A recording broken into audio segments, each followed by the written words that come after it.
Ko'p el bilan suhbat tutubon o'g'il. Yaxshini talab qilg'il, matlub o'lg'il. Shirin so'z ila xalqqa mahbub o'lg'il. Yumshoqdi hadisini-yu mahbub o'lg'il. Alisher Navoiyning hikoyalaridan biri bo'lib, avvalo Alisher Navoiyning bu misrasida radif, o'lg'il qiyofadoshlar esa ko'p, matlub, mahbub, mahbub va holat harflar bilan belgilanganda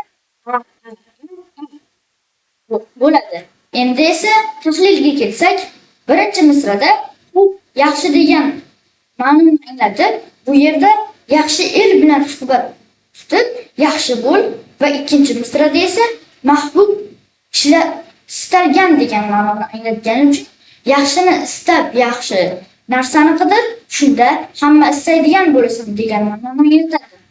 Uchinchi misrada mahbub yoqimli degan ma'noni anglatib, shoir shirin so'zing bilan xalqqa yoqimli bo'l degan va nihoyat oxirgi misrada mahbub sevimli ma'nosini anglatgani uchun so'zingni yumshoq ayt, muloyim bo'l, shunda sevimli bo'lasan degan ma'noni anglatadi. Mana va nihoyat bu ruboiyning ma'nosiga keldik.